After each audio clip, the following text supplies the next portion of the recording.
with the 86 Renix XJ 4-cylinder. Looking at the firing and spark line with the Tektronix THS720A. I don't know why, but on this vehicle the waveform's a lot cleaner than the 88 4-liter. Anyway, I've got it hooked to the coil wire, and I can show you the rest of the lines. You can't see very well.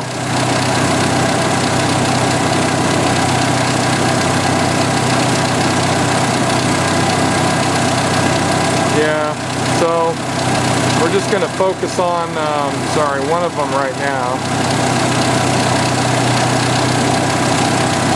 The spark line, the firing line goes off the chart a little bit here off the screen, but it's right there. It looks fairly normal.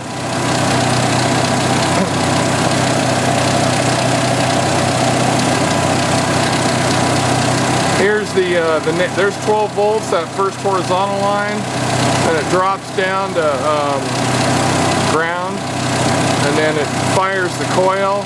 You get the big spark line, the firing line. Kind of gives you an idea how it's running. It is warmed up, and I'm not sure why it's got these vertical pulses right here or not, but then off it goes. So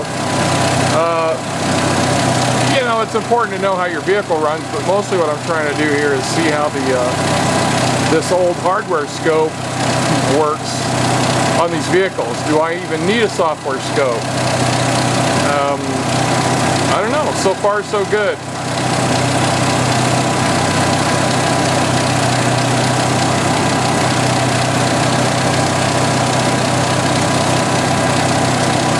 We got 2 milliseconds per division going across. Each square across is 2 milliseconds, and the vertical divisions are 1 volt per division. So that's about right. I'd like to see all of them, but the screen's a little small, and you know, all I need to know is, does the scope do its job? Can I look at one cylinder at a time, which I can. We're using the HT25 Pantech high voltage pickup probe, and at least on this 86 4-cylinder it shows a good waveform. I have various abilities to make the noise change, the noise filtering change here, but it's not really changing anything, so I just leave it alone. And I've tried AC and DC coupling. This is DC coupling right now. See, trigger coupling DC. You can set it to AC or high frequency or all kinds of different filtering, and it doesn't really change much.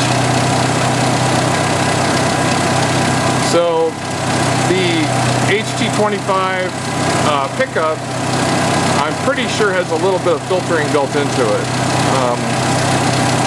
I think it's AC coupled, so it's got at least a capacitor, and that'll keep the DC out of the signal. Anyway, so you know, I could screw around with this a whole bunch, but you know, it's all right. I'm happy to see it working. It didn't work that well on the other vehicle, and I'm not sure why. They pretty much have the same ignition coil, but how they get fired is 2 different computers, I guess. Let's see, anything else?